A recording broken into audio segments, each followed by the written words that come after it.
Your Excellency, I am honored and privileged that I have been chosen by the honorary slide of the President. I cannot speak as eloquently as Mr. Jack Valenti.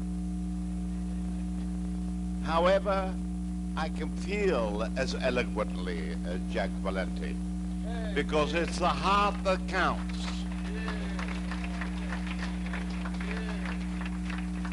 And I regret to inform His Excellency that he has a lot of trouble in hand for the future, because all we honorees have fallen in love with the First Lady, Mrs.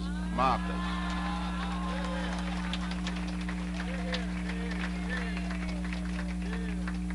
And where would any of us men be without our own First Ladies? I can tell you, I would have just been a Charleston dancer if it had not been for my wife. But I came here just because I promised to come, and I always keep my promises. But I have fallen in love with Manila. Not only with Manila, the whole of the Philippines. I am not politically inclined. I do not speak in the House of Lords unless there are not non-controversial subjects. But I think what has been achieved here is a lesson for the world. And I believe that the Manila Festival of '82 will bring, through the medium of entertainment of all kinds, film, theater, television, closer together, so there'll be a closer unity between all the peoples of the world, because once they meet in those atmosphere, the atmosphere of friendship and relationship, you cannot fail to succeed in all other areas.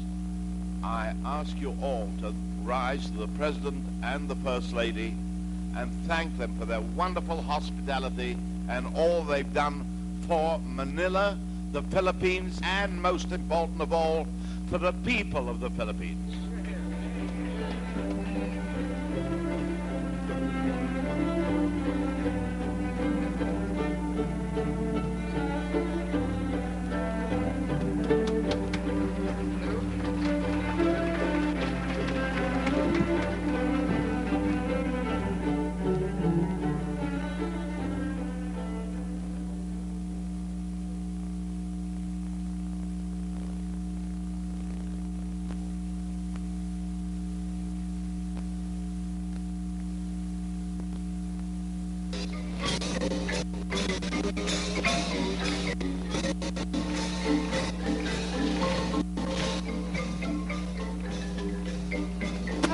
George Hamilton. Well, terrific. It's great to be here. You know, I was here last year and really had a fantastic time. And the Filipinos are really an incredible people. They're warm and open and kind and considerate, and they show their heart more than any other people I've ever met. And I mean that sincerely. And it's a great pleasure to be here. This festival, for the first one, is a very important and also very well organized.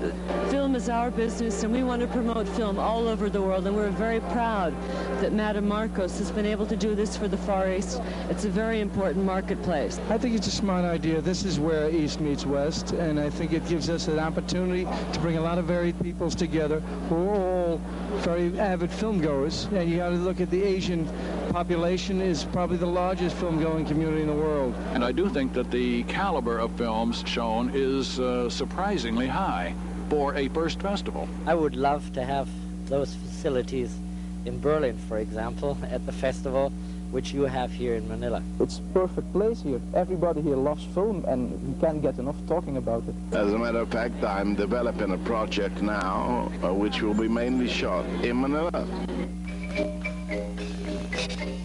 No doubt about it. By any standards, the first Manila International Film Festival from January 17 to 28, 1982 was a huge, unprecedented success.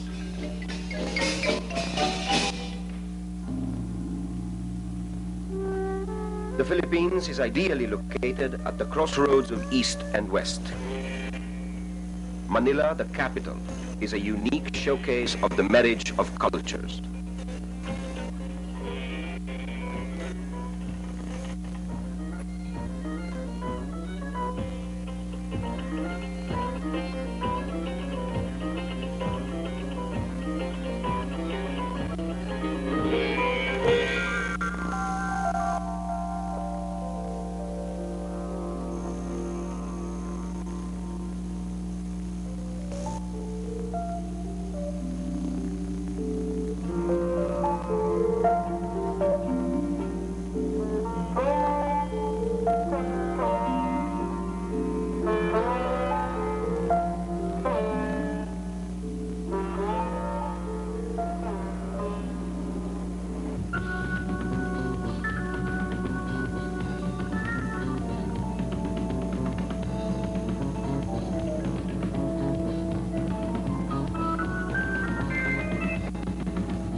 Manila is a moviegoer's delight.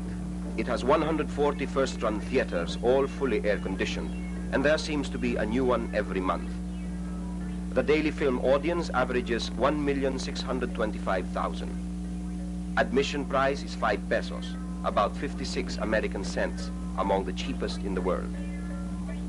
The Philippines makes about 160 to 200 pictures a year, all in color. It is the world's 7th ranking film industry in terms of film output. It imports about twice as many films annually. In 1976, Manila inaugurated the Philippine International Convention Center, or PICC, with modern facilities to equal the best in the world.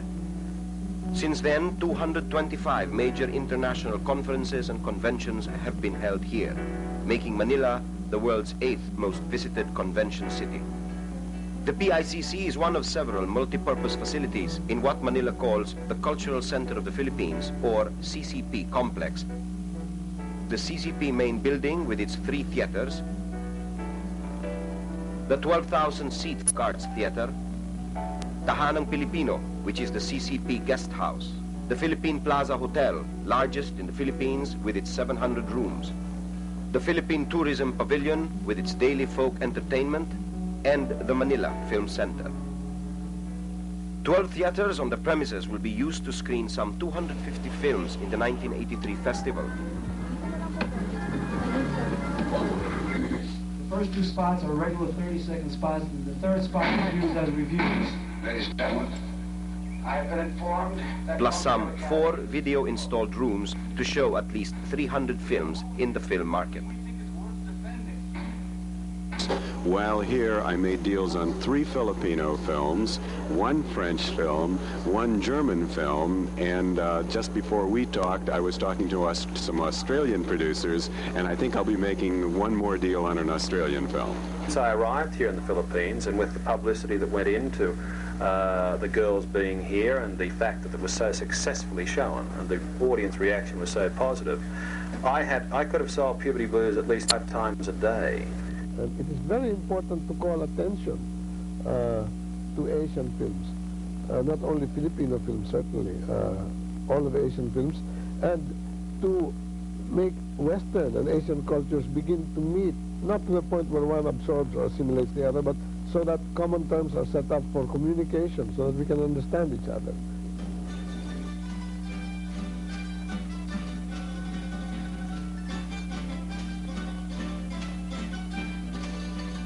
Manila in January is still aglow with holiday cheer. The world's longest Christmas season takes place in the Philippines, from December 16 to the Feast of 3 Kings, and extends to Chinese New Year, which fell on January 24th this year.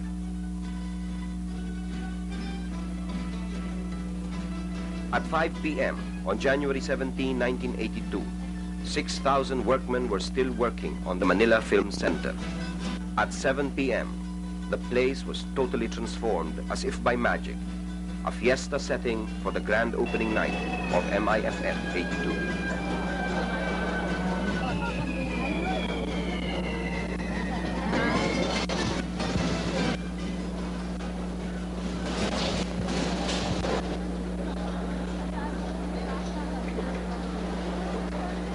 The Director General of the MIFF, Mr. Johnny Litton, formally opened the festival. Ladies and gentlemen, too long has the Western filmmakers, buyers and sellers been unaware of the vast potential that the 2.5 billion people of Asia represent.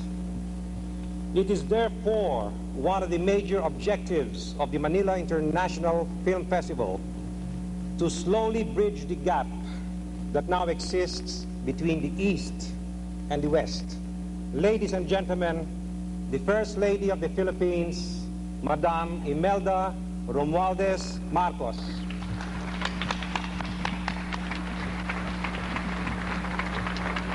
Let us inaugurate a new era in human culture.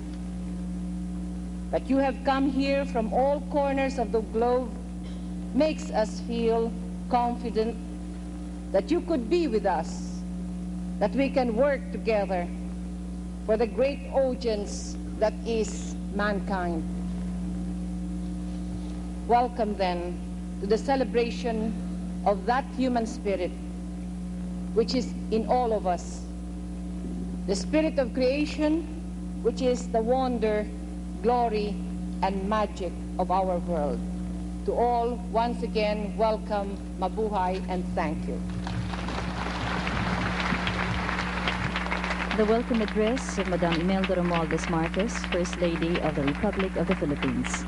And now, ladies and gentlemen, His Excellency, the President of the new Republic of the Philippines, Ferdinand E. Marcos.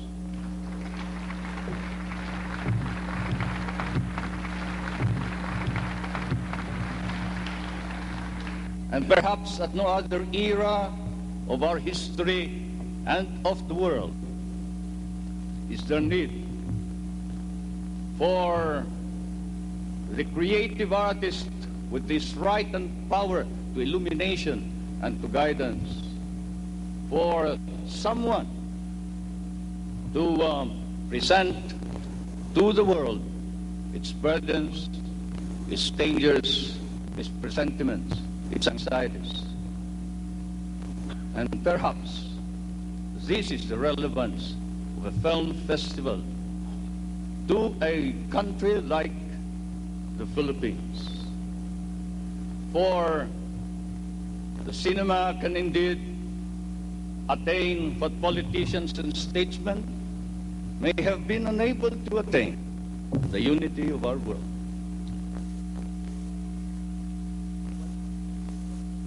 "21 films from 19 countries competed in MIFF 82, including films by Truffaut, Fassbinder, Karel Reich, and Peter Weir.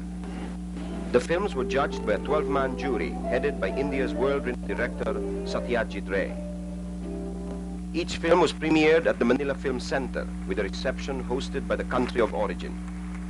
The producer, director, and stars of the competition films welcomed the guests and were presented to the public after each screening.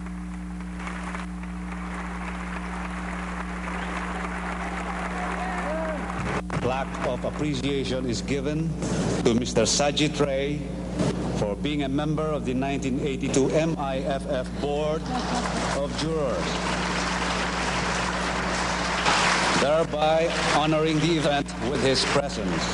Signed, Imelda Romualdez Marcos, First Lady of the Philippines, 29 January 1982, Manila, Philippines. Other jury members were Soviet film critic and historian Kirill Razlogov, Luis Gasca of Spain, King Hu of Hong Kong, Japan's Madame Kawakita, Zsolt Gesti Kovacs of Hungary, Manuel de Leon, President of the Film Academy of the Philippines. American producer Michael Levy. Delbert Mann of the United States. And Krzysztof Zanussi of Poland. In their absence, we wish to acknowledge and express gratitude for the participation of 2 members of the jury who have had to depart earlier tonight for their respective countries. We are referring to Director Gillo Pontecorvo of Italy and Mr. David Robinson of the United Kingdom of Great Britain and Northern Ireland. And we, as members of the jury, have been able to see 21 films from 19 countries in the most extraordinarily handsome surroundings. And I hope the Manila Festival continues to be as gorgeous and as effective and as impressive as it has been in this first year. And I hope we will have occasion to return to it. Thank you very much.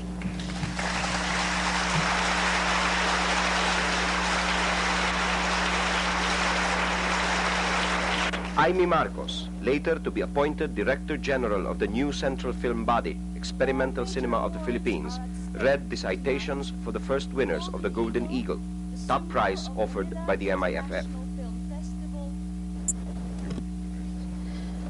The first of these awards for an exceptional first film by a new director goes to the Polish director Juliusz Kmaczulski for his film The Bank. The second special jury award goes to a film which combines technical virtuosity with great sensitivity in the handling of its scenes crystallizing national identity. The film is the Australian entry Gallipoli.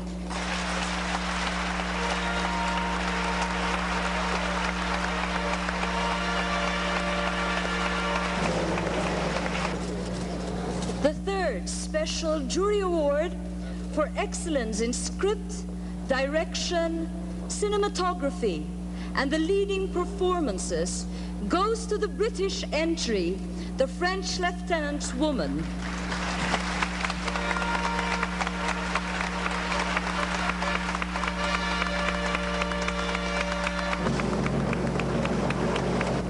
And now we come to the major awards. We shall first present the Golden Eagle Award for the best performance by an actor. Ladies and gentlemen, our Golden Eagle awardee for Best Actor goes to the New Zealand actor Bruno Lawrence.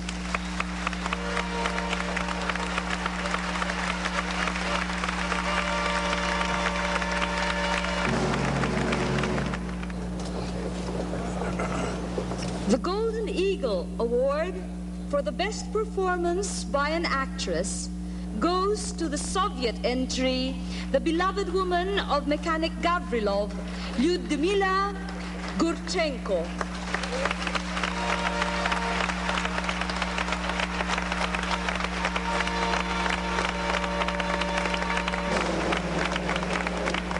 For the skillful control of his material, for his acute observation of human behavior, and for his deft touches of humor. The Golden Eagle for the Best Director goes to the Yugoslav director Goran Markovic for his film Jack of All Trades.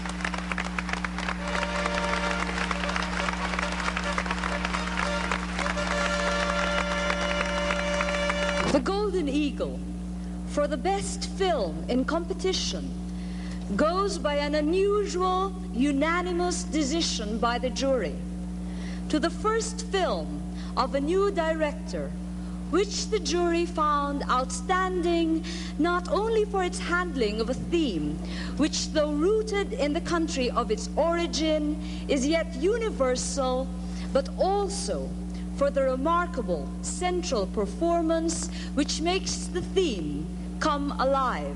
The film is India's entry, 36 Chowringhee Lane.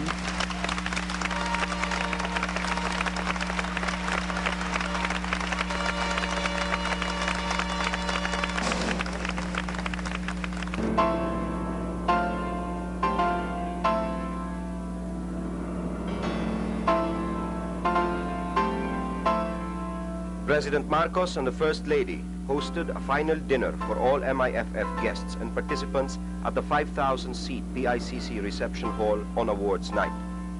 They presented the 1982 Golden Eagle Awards for outstanding contributions to the film industry in general and for generous assistance to the Manila International Film Festival in particular. To Myron Carlin, President of Warner Brothers International, represented by Ashley Boone, President of LAD Pictures. Film critic, historian, and author Alexander Walker of Great Britain. Robert Mayers, President of the American Film Market Association. Actor and MIFF consultant George Hamilton. Asia and Bill Ayrton, editors of Movie TV Marketing.